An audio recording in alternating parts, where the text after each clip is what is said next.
El verbo navega en la palabra y la palabra llega a puerto al pie de la letra. Comenzamos.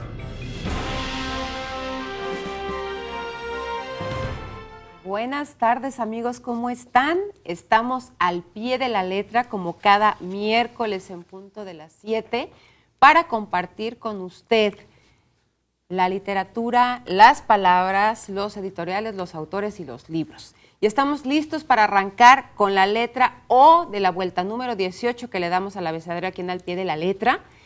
¿Ya vamos a acabar con esta vuelta otra vez? Sí, ¿verdad? ¿Ya? Rápido. Estamos en la O. Usted eligió la semana pasada hablar de oráculo.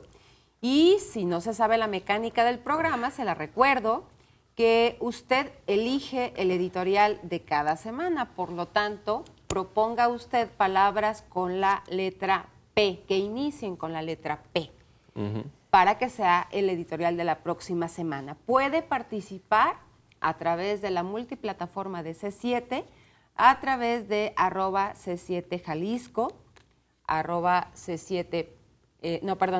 @Patricia Adrián, @Galilei, a través de nuestra fanpage Al Pie de la Letra y al teléfono 3030-5307 para que proponga palabras con la letra P y para que un poco más adelante conteste la pregunta que le haremos para que pueda llevarse un regalo de Literalia Editores.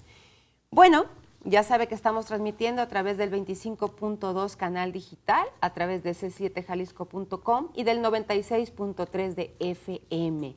Tenemos muchas maneras de estar en contacto y varias para que usted participe y nos proponga el editorial de la próxima semana y responda a las preguntas. Por alguna de estas dos acciones, usted se va a llevar un regalo de Literalia.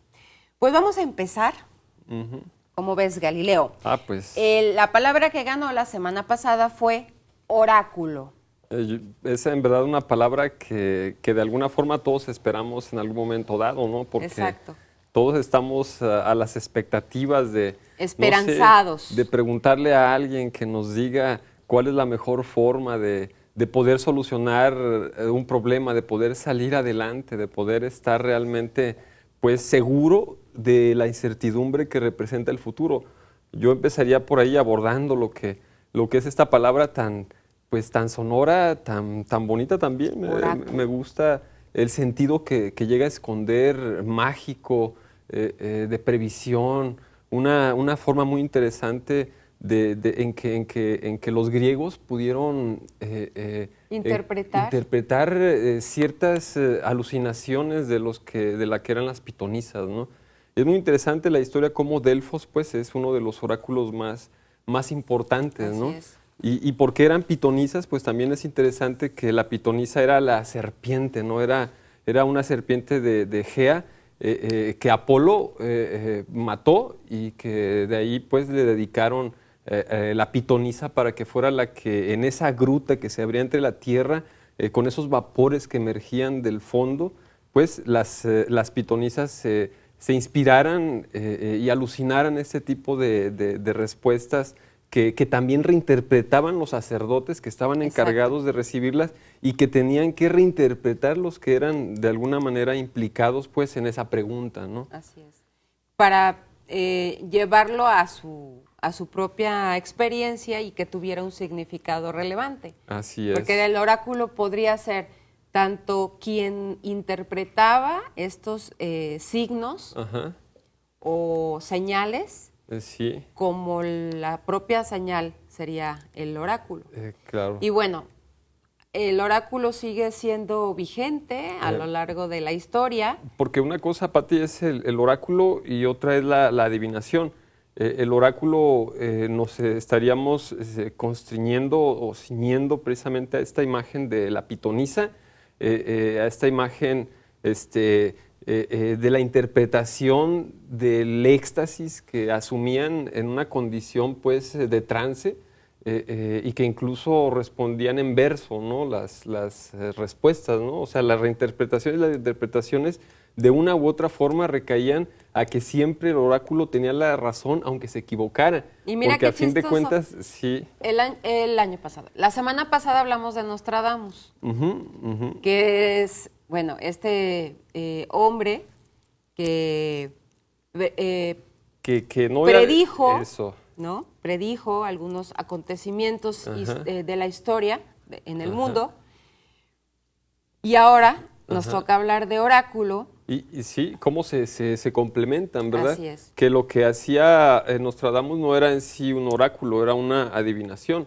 Y que pues a fin de cuentas en el oráculo eran preguntas directas, ¿no? Hacia una problemática a mediano plazo. Mientras que Nostradamus pues son fechas astronómicas, ¿no? Sí. De siglos, ¿no? A lo que yo iba es que hablábamos un poco la semana pasada de la abstracción o de la coincidencia en torno a las adivinaciones que podría hacer Nostradamus, ¿no? Sí. Y cómo también el oráculo tiene cierta parte de abstracción, porque las alucinaciones de las pitonisas, pues estaban precisamente escritas hasta, bueno, se decían hasta en oraciones muy armadas, que no hablaban precisamente del que estaba consultando, Claro. sino que había que interpretarlas y llevarlas a la vida del que estaba interpretando. Sí, ya era la serie de interpretaciones las que iba a asumir la responsabilidad del afectado, ¿no? Exactamente. Y una cosa interesante que se plantea también en estas alucinaciones de las pitonisas es que se quemaban ciertas hierbas, ¿no?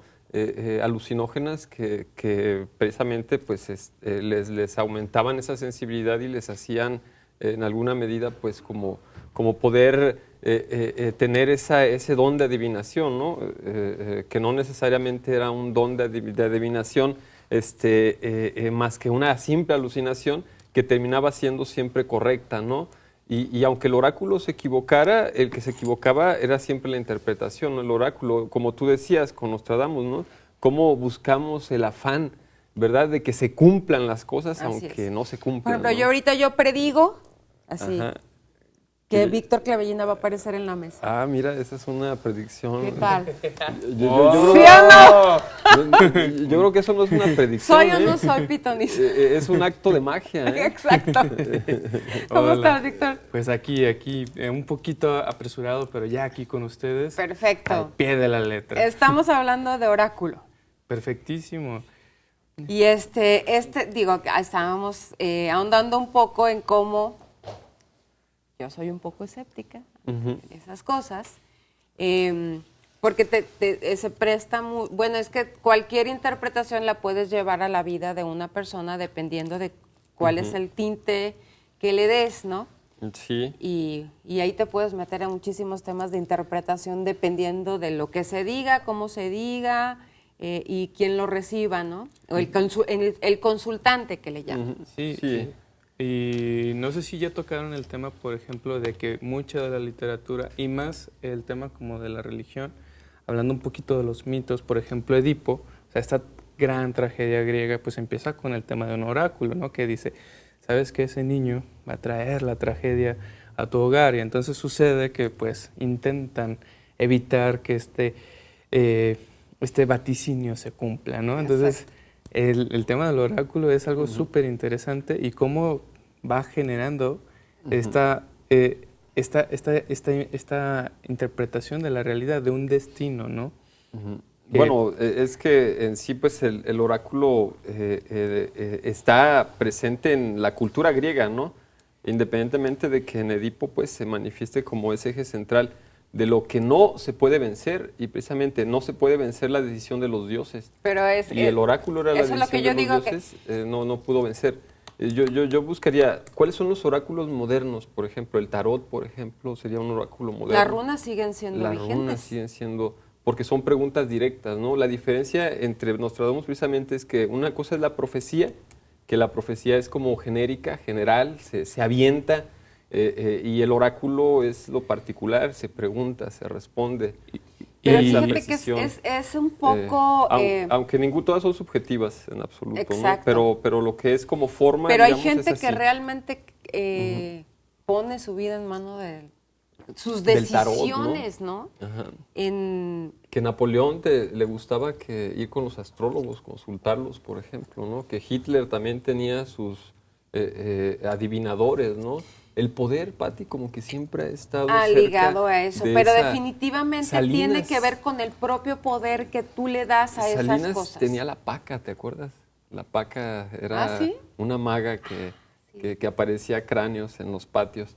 Ese fue pues un caso pues de que el poder y los hechiceros y los magos, etcétera, no siempre hay una especie de cercanía, Siempre como la surge, religión misma. digo, quizás es la mayor parte de las consultas a los oráculos parten de un temor al futuro. O una expectativa. Pero siempre es como el miedo a qué va a pasar y quisieras tener el La control. incertidumbre. El control de que lo que va a pasar es conveniente para tu vida, para tu futuro, ¿no? Y de alguna forma, Pati, un tanto las elecciones es como hacer un oráculo, ¿no? Porque el pueblo, digamos, vota por una promesa, vota por un vaticinio, vota por alguien que le ha dicho que va a llevarlo pues a un camino espléndido, ¿no? O sea, va a ser un nuevo amanecer. O sea, a fin de cuentas, esos son oráculos modernos también, instrumentados por la política, porque a fin de cuentas la política también trata de meter, digamos, razón en donde hay incertidumbre, ¿no? Y si ya nos metemos razón en de esos Estado, terrenos, ¿no? entonces también el hecho, este asunto, el oráculo moderno de estudia y tendrás un buen porvenir. Bueno, es un oráculo, ese es un oráculo también. Pero es ya un- no se es está un oráculo. cumpliendo. y pues Nicanor Parra hace una frase que, bueno, unos pequeños versos que me sorprenden. Dice, la respuesta del oráculo, hagas lo que hagas, te arrepentirás. Entonces tiene que ver con esto de lo que hablan, de este temor, ¿no? O sea, de que no De todos importa es que qué sucede. Claro, claro. Pues seguimos hablando de oráculo. Recuerda el teléfono 3030-5307 para que nos proponga palabras con la letra P. Y ahorita que regresemos del corte le vamos a hacer la pregunta de esta tarde para que también por esa vía pueda llevarse un regalo de Literalia Editores.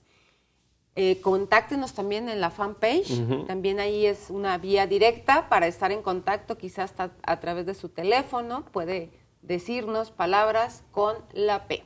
No le cambies, seguimos al pie de la letra. Solo el amor contiene a la palabra y la palabra al amor. Al pie de la letra. Ya regresamos al pie de la letra y ya tenemos participaciones. Nos llama Federico Velasco. Saludos a Pati, a Galileo y a Víctor. Propone Pericles. Ya está su voto. Y Perseverancia. Ahí está su voto. Federico, tienes un regalito de Literalia. Elena León propone Pandemonio. Ahí está Pandemonio. su voto. Juanita Esparza, supongo, propone 2, Paraíso y Paradisíaco. Ahí está su voto. Juanita, también tienes tu regalo. Y a través de la fanpage, Miguel Zamorano propone la palabra pornografía. Pues ya tenemos 6, Pericles, Perseverancia, Pornografía, Pandemonio, Paraíso y Paradisíaco. Si a usted le parece alguna de estas, pues vote por ella. Y si no, propónganos alguna otra para decidir el editorial de la siguiente semana. 3030-5307 y en la fanpage al pie de la letra. Y le voy a hacer la pregunta para que también, aprovechando que va a llamar o a participar, nos responde quién escribió El laberinto de la soledad. Estamos en la letra O. Oh, fácil. Está facilísima. ¿Quién escribió El laberinto de la soledad? Ahí está Santiago en los teléfonos, así que se prepare porque van a entrar muchísimas llamadas. Fue poeta, escritor, ensayista y diplomático mexicano, Premio Nobel de Literatura en 1990. Así o más fácil, casi podríamos solo decirle eso y ya podrían responder la pregunta. ¿Quién escribió El laberinto de la soledad? 3030-5307 y en la fanpage al pie de la letra. Y tenemos la recomendación del libro de hoy. Otra vuelta de tuerca de Henry James. Ajá. Este libro Uf, de fantasmas, sí. escrito en primera persona, Sí. que habla de una institutriz y todo este ambiente lúgubre, tétrico, Ajá. tenso. Victoriano. Sí, Siempre nebuloso. y te imaginas perfecto a los niños. Sí, a las como de pronto esquizofrenia o psicosis de nuestra institutriz, que es la encargada de cuidarlos. Y es muy interesante la manera que el autor Henry James va introduciéndonos en la narrativa de esta institutriz, ¿no? Porque empieza como una plática normal, ¿no? Están todos ante las historias de miedo Así es, en en una mesa, reunión, ¿no? platicando, como hemos hecho muchos. Sí, que uno se queda hasta noche, ¿no? Hablando de a ver quién Ay, tiene no la me historia más Tétrica. A mí una vez me tétrica. pasó Y así estaban. y todos tenemos historias de eso. Y ya de pronto hay alguien que dice, bueno, yo tengo una historia que es la más tenebrosa de todas. Y es cuando pues empiezan a esperar de que la tiene en su casa, que van a recogerla y la recogen y empieza introduciendo la historia a esta mujer de origen campesino tal vez, pero muy religiosa, que es contratada por un noble caballero muy rico y muy apuesto, y que le dice, ¿sabes qué? Te vas a encargar de mis niños, que no son míos en realidad, ¿no? Porque eran producto de un hermano que había muerto. Y le dice, pero eso sí, no quiero que me molestes nunca con nada que tenga que ver con ellos, ¿no? Entonces los deja en una casa de campo, ahí los abandona. los abandonan, pero una casa de campo pues con sirvientes, así, con mucho lujo, con mucha comida, con todo, ¿no? Y los dos niños. Y bueno, resulta interesante cómo nos va metiendo el autor en una atmósfera de apariciones, ¿no? De pronto ella le pregunta a la cocinera que qué pasó con la anterior institutriz, ¿no? Y dicen que se murió. Pero entonces no dicen cómo, dice, a su debido tiempo vas a saber cómo se murió. Entonces este personaje que ya desde un principio está nervioso porque siente una distancia muy grande entre las jerarquías sociales que tiene ella y que tiene ese lugar a donde va, todavía se pone más nerviosa, ¿no? En el sentido de que hay una muerte. No aclara. Es que todo es un suspenso increíble. No aclara ella, se queda con... Todo es un suspenso. Yo digo que se queda con muchas dudas, porque Sí. ¿por qué no le siguió preguntando? Sí, es que es la forma en que Henry James va manteniendo la te tensión. va envolviendo y crea un hilo de tensión fabuloso Continuo. en todo el libro. Sí, no hay momento en que... Pero no les vamos a contar el final, porque además está muy ligero de leer. Ajá. Y otra cosa interesante, Patti, de la otra vuelta de tuerca es precisamente lo que significa otra vuelta de tuerca en términos también incluso literarios, ¿no? Cómo la perspectiva psicológica del personaje, digamos, puede variar en tal modo en que nunca hubo fantasmas. Y que la perspectiva del lector es el que a fin de cuentas asume esa responsabilidad de decir, no, lo que pasa es que ella estaba loca. Lo que pasa es que nadie veía ningún fantasma, ¿sí? Entonces ahí es donde esa vuelta de tuerca está actuando en el sentido de que una pequeña vuelta nos cambia toda la dirección de la historia, ¿no? Y eso es muy interesante. Eso está pues, padrísimo. en ese uso narrativo que utiliza Henry James.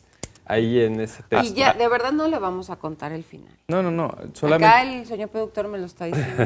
solamente Pero habría no le que... voy a hacer caso. De hecho, Patti, hay muchas películas basadas en la obra de Henry James y entre ellas hay una muy famosa que hizo ¿cómo se llama ese? Bueno, unas 10 películas basadas en otra vuelta de tuerca. Así es. Una que hizo un español. Pero, ¿cómo se llama, Víctor? ¿Tú no tienes el nombre de esas películas? No me acuerdo. Los Otros. Los Otros, pero... Los Otros. Pero sí tiene Sí, un por pequeño eso detallito. es lo que digo. Pero es lo que sí digo. tiene esa vuelta de tuerca, ahí está bien Es representada. el mismo hilo de tensión Ajá. y más o menos, aunque cambian No, la claro que circunstancia, cambia, claro, pero se acerca son mucho. los niños, son Se los acerca mucho. personajes, Pero lo interesante ahí es que lo incrédulo del adulto y luego se da cuenta que el niño... A mí me está- gustaría hacer... La vuelta de tuerca de ahí está muy interesante porque Está en la genial. medida, ahí se plasma exactamente, en el libro no, pero ahí te das cuenta tú de que los personajes que se protegían de los fantasmas eran los fantasmas, ¿no? O sea, las transgresiones de los mundos, de los muertos y de los vivos, de pronto tienen un problema existencial. Claro, claro. Y, bueno, también está la de... la de... I see dead people. Sí, donde el personaje principal estaba muerto. Las vueltas de tuerca, Las vueltas ¿no? de tuerca. Pero bueno, podemos seguir hablando de muchas tramas. Un poquito hablando de James, sobre lo que él realiza y lo que nuestros televidentes y nuestros radioescuchas les invitamos a que se acerquen a este texto porque fue el primero que empezó como a manejar, por ejemplo, el tema de los niños. Ahorita lo vemos de manera muy natural, pero él fue de los primeros que empiezan a meter a los niños en este como contexto. En un entramado de problemáticas sociales. Y donde familiares. Y sin ser ya blancos. Donde no son accesorios, o sea, donde ya son parte de la historia. De las tramas. Y habría que tienen un perfil. Y sumando un poquito a lo que dijo Galileo, en el sentido de que el fantasma probablemente, te da la posibilidad de pensar que ese fantasma tiene que ver más con la propia psicología del personaje, claro, ¿no? Que el fantasma es ese problema o ese algo o esa cosa que tiene adentro el personaje y no tanto una manifestación sobrenatural. Claro, una esquizofrenia, un problema mental. Sí, o sea, su percepción, ¿no? O sea, cómo los hasta fantasmas son... una aceptación de la propia muerte. Sí. Y ahí nos vamos, pues pero usted búsquelo. Otra vuelta de tuerca de Henry James. Está muy recomendable. Ahí se lo dejamos. Le voy a dar otra pista de quién escribió El laberinto de la soledad. Se le considera uno de los más influyentes escritores del siglo XX y uno de los grandes poetas hispanos de todos los tiempos. Su extensa obra abarcó géneros diversos, entre los que sobresalen poemas, ensayos y traducciones. Y ya no le voy a dar más porque entonces ya no nos vamos a dar abasto con las llamadas. 30-30-53-07. ¿Alcanzamos a poner música, señor?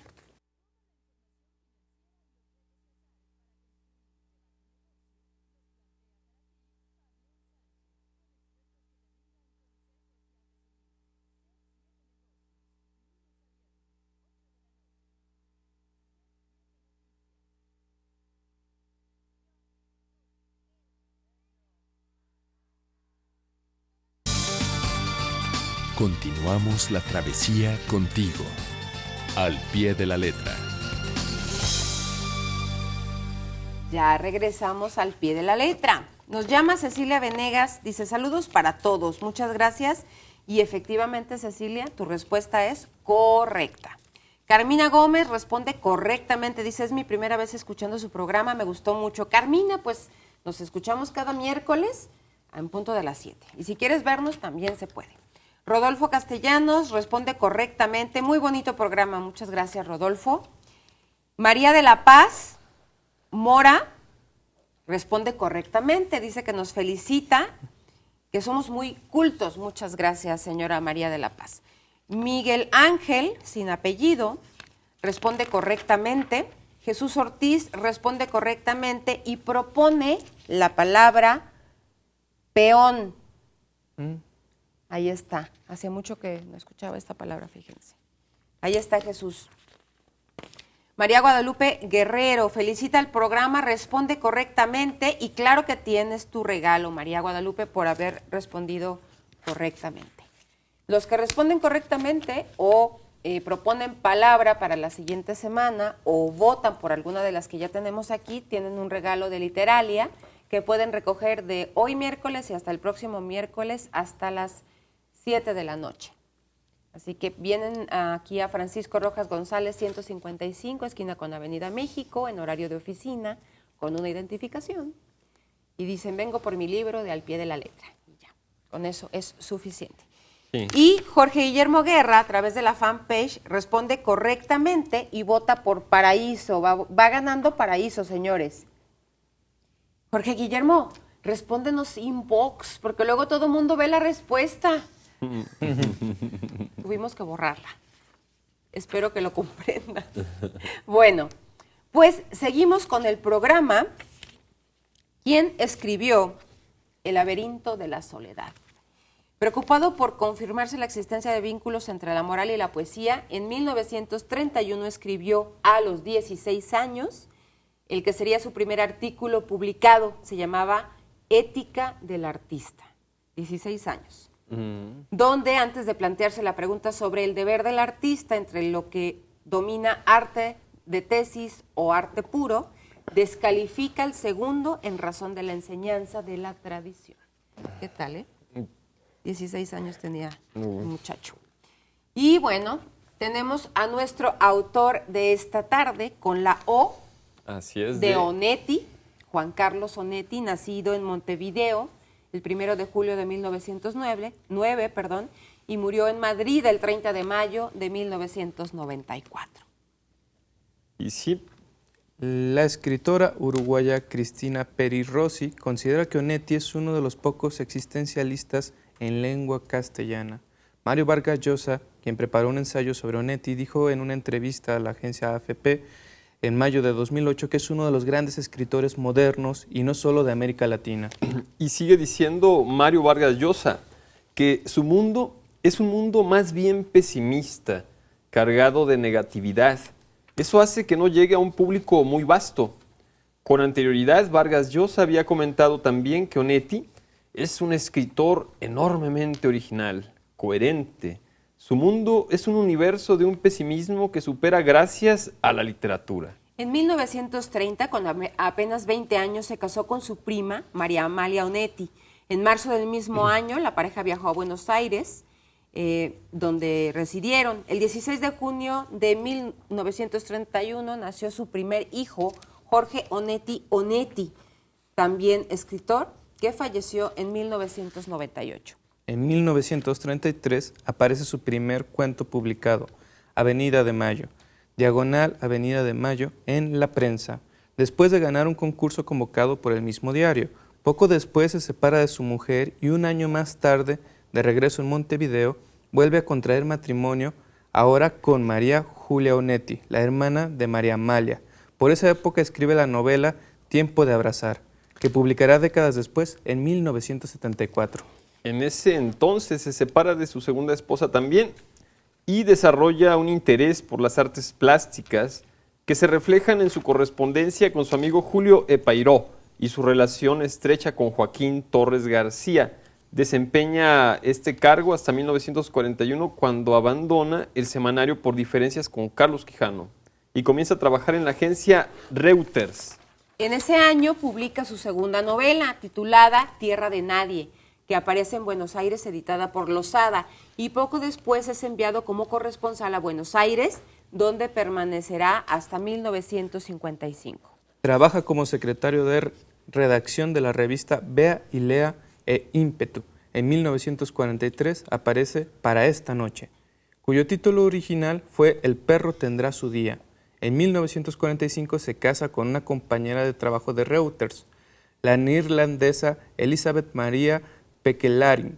El 26 de julio de 1946 nace su hija Isabel María Liti. En 1950, Onetti publica La vida breve en Editorial Sudamericana, una novela central en su obra, porque en ella y mediante un complejo juego de planos metaficcionales, Onetti funda la ciudad ficticia de Santa María, en la que, a partir de entonces, situaría la mayoría de sus novelas y cuentos. Poco después publicó la novela corta Los Adioses, que si bien no transcurre en Santa María, alude a un personaje ya recurrente en la obra de Onetti, el doctor Díaz Grey. A finales de 1965 regresó a Montevideo y comenzó a trabajar en el diario Acción. Contrajo de nueva cuenta matrimonio por cuarta vez con la joven argentina de ascendencia alemana Dorothea Moore, Dolly, a quien había conocido en 1945, pero esta será su compañera definitiva por fin. En 1959 publica la novela corta Para una tumba sin nombre, y en 1961 El astillero, otra de sus novelas más celebradas, incluso considerada por algunos su mejor novela. En 1964 aparece Junta Cadáveres, una novela que Onetti había empezado antes del astillero, pero que interrumpió para escribir la última. la cual continúa la historia. Junta Cadáveres fue finalista del premio Rómulo Gallegos en el 67, pero perdió ante el libro La Casa Verde de Mario Vargas Llosa, también de tema prostibulario, lo cual dio ocasión a que Onetti bromeara diciendo que su burdel en La Casa Verde era mejor que el mío en Junta Cadáveres. En 1967 también aparece en Buenos Aires la primera edición de sus cuentos completos por el Centro Editor de América Latina. Y en 1970, la editorial Aguilar de México publica una primera edición de sus obras completas, si bien omite algunos relatos de juventud. En 1973, Onetti publica la novela corta La muerte y la niña.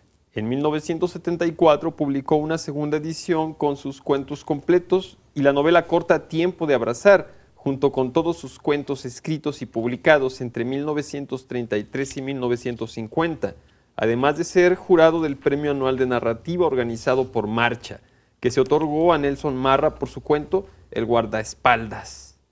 En 1979 publica Dejemos hablar al viento, una novela con la que concluye la saga de Santa María y que está dedicada a su amigo Juan Ignacio Tena Ibarra, en agradecimiento a las gestiones que emprendió para permitir su liberación.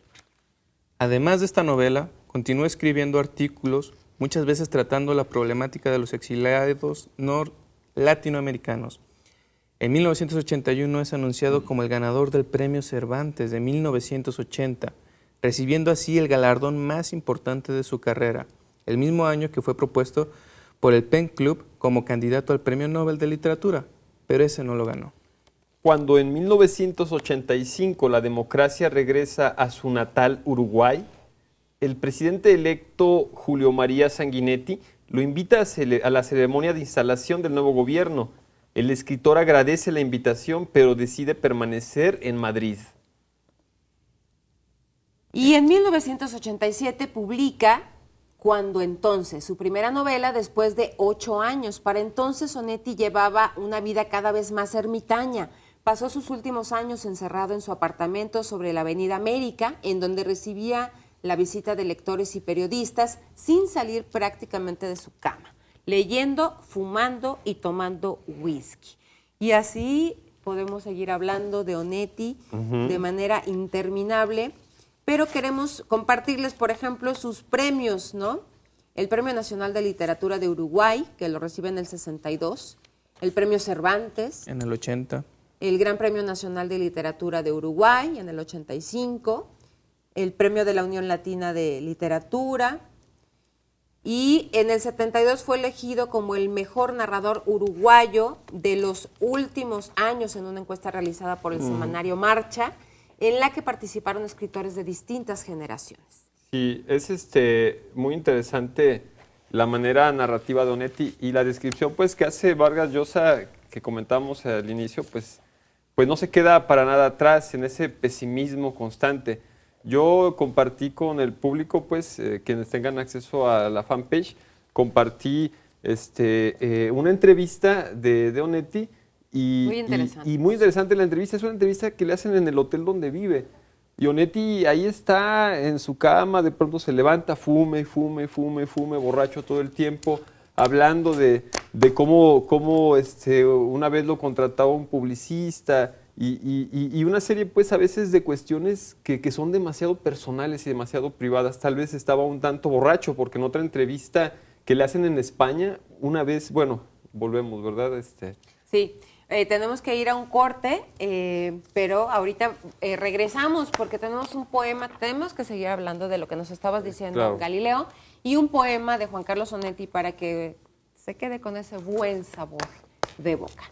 No le cambie porque, espere, Miguel Ángel Zamorano Hernández nos dice en la fanpage que él propuso la palabra pornografía, ya tomamos nota de ello, y también responde correctamente, entonces tienes tu regalo de Literalia. Hasta no le cambien, regresamos al pie de la letra.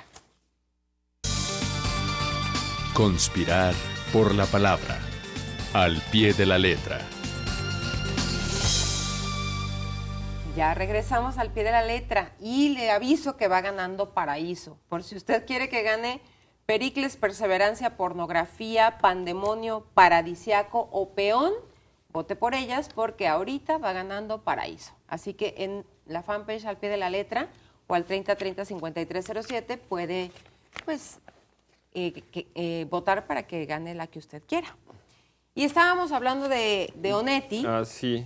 Tenemos este poema que está un poco largo, pero voy a leer un fragmento.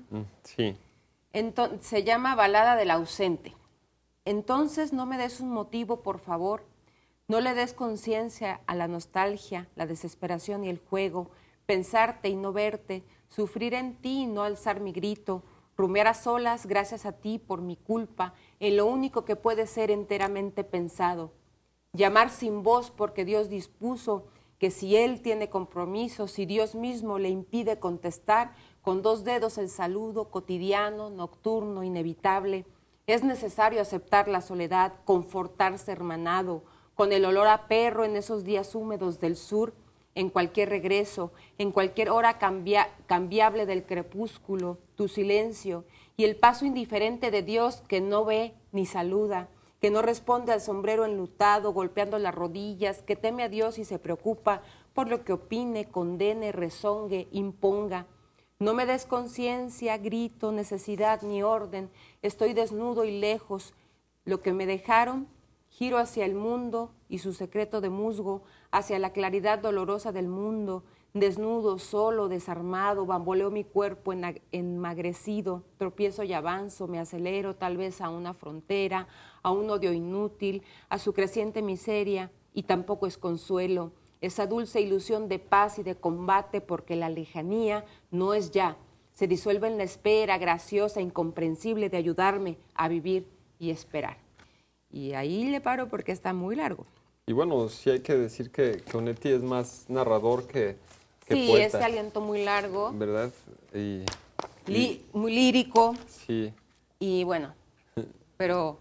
Claro. No, es muy interesante. Yo les compartí en la página del Facebook una de sus novelas cortas que son de las más impactantes tal vez y reveladoras de su estilo, que se llama El infierno tan temido, de Juan Carlos Onetti. Está para que todo el mundo la pueda leer, para que se introduzca en su estilo. Y nada más para hablar un poco de ese cuento, cómo nuestro personaje es una relación entre dos, es casi una historia como de amor, pero hay problemas ahí, se separan, y la novia empieza a mandarle, digamos, o la exnovia, ¿no? Empieza a mandarle a su exprometido fotografías de ella obscenas, hablando de obscenidades. Y empieza, al principio son fotos de desnudo, fotos, etcétera, y después le empieza a mandar fotos cada vez más fuertes de la mujer con sus amantes, y pues es una situación totalmente, pues un tanto absurda, ¿no? De estos personajes oscuros, ¿no? De estos personajes que no están contentos nunca consigo mismos, ¿no? Siempre están en la constante lucha contra un sistema que los oprime totalmente y que nunca los puede dejar respirar. Y en este caso, sumándole, por ejemplo, a esta condición, casi, no sé si fetichista, ¿no? De una mujer que está constantemente queriéndolo de algún modo, ¿no? Diciendo que sí le importa de algún modo esa relación, aunque sea una relación enferma, ¿no? Esa es la forma en la que discurre más o menos esa novela larga, que es un cuento y que puede todo el mundo pues leerlo desde la fanpage, Pati. Pues ahí está esa propuesta que nos hace Galileo en la fanpage. Pueden acceder a ella ahí inmediatamente. Y tenemos otra participación a través de la fanpage de Meli Mejía, que responde correctamente y vota por Pandemonio. Pues tienes tu regalo de Literalia. Y le voy a dar una pista más de quién escribió El laberinto de la soledad. En realidad se trata de un poeta que no echó raíces en ningún movimiento, porque siempre estuvo alerta ante los cambios que se iban produciendo en el campo de la poesía y siempre estuvo experimentando, de modo que su poesía, como toda la poesía profunda, acabó por convertirse en una manifestación muy personal y original. Y universal, ¿no? Y universal. Realmente para tener el premio Nobel se necesita trascender la barrera de lo local, de lo inmediato, ¿no? Y realmente, precisamente, tal vez al separarse de todas esas corrientes estéticas nacionalistas que en un momento dado en México estaban muy fuertes, pues simplemente encontró una veta más clásica, tal vez más universal, ¿no? Así es. Un camino diferente, ¿no? Después de sus viajes, pues, por estar en España, estar de embajador en la India, etcétera, ¿no? Etcétera. Ahí usted debe de saber quién es. Vamos a ir un poco de música. Creo que no vamos a alcanzar a escucharla todas. Todo depende del tiempo, pero vamos con O, de Olvídame Tú, de Miguel Bosé, que por cierto trae un poema, al principio dice un poema de Garcilaso de la Vega. Vamos a escucharlo. Y a ver. Pues les prometimos un pedacito porque no alcanzamos todo, pero para que vea que sí, ahí estaba. Itza Valle, a través de la fanpage, responde correctamente y vota por peón. Híjole, tenemos un empate, señores. Saludos a todos, nos dice Itza Valle. Bueno, la palabra que quedó en segundo lugar la semana pasada fue obscenidad, del latín obscenus, significado repulsivo, detestable. ¿Qué es obsceno? Ajá. ¿Qué es obscenidad? Así es. A ver. En latín, repulsivo, el término se usa principalmente en un contexto legal para describir expresiones, palabras e imágenes y acciones que ofenden la moral sexual prevalente. A pesar de su largo uso formal e informal con una connotación sexual, la palabra aún mantiene el significado de asqueroso e incluso desfavorable. Como beneficiosos obscenos o la obscenidad de la guerra, puede usarse simplemente en el sentido de blasfemia o irreverencia, o puede señalar algo que es un tabú, indecente, aborrecible o repugnante. Por cierto, decías que Playboy ya no va a ser obscena. No, ya no. Esa fue una noticia que escuché el día de ayer, que la mítica publicación de Playboy ya no va a incluir desnudos. Porque quieren entrar en otro mercado, incluir a gente más joven, ¿verdad? Y estar en redes sociales, y eso les implica ciertos cambios sustanciales en su caso, porque Playboy sin desnudos, pues no es Playboy. Van a ser obscenidades deslactosadas. Exacto. Ok, light. Light. Obscenidades light. Bueno, tenemos citas de Orwell, de George Orwell. La primera dice: pero si el pensamiento corrompe al lenguaje, el lenguaje también puede corromper el pensamiento. Absolutamente. En Así una es. época de engaño universal, decir la verdad es un acto revolucionario. Pueden forzarte a decir cualquier cosa, pero no hay manera de que te lo hagan creer. Dentro de ti no pueden entrar nunca. ¿Qué tal, No, sí, pues sí. ahí está, estas frases de George Orwell. Y ya nos vamos. Querido staff de C7, les toca el desempate. ¿Cuál quieren que sea? Y Galileo hace changuitos así. ¿Cuál quieren que gane? ¿Paraíso o peón? Las dos son buenas. Son Ya buenas. está. ¿Ya? El staff da el voto ganador. Paraíso y peón será la segunda, Bien. de la que hablaremos al final del programa. ¿Quién escribió El laberinto de la soledad? Octavio Paz. Todos los que respondieron correctamente tienen su regalo, los que votaron y los que propusieron palabra también. Ya nos vamos. Muchas gracias, Galileo. Un placer para ti. Gracias, Víctor Clavellina. Muchas gracias. Gracias a todo el staff de C7, a usted por estar con nosotros como cada miércoles al pie de la letra. Yo soy Patricia Velasco y le pido el favor de cada miércoles, de aquí a que nos veamos, lea un buen libro. Ahora la palabra continúa hasta el siguiente puerto. Toma tu brújula y espéranos la próxima semana. Al pie de la letra.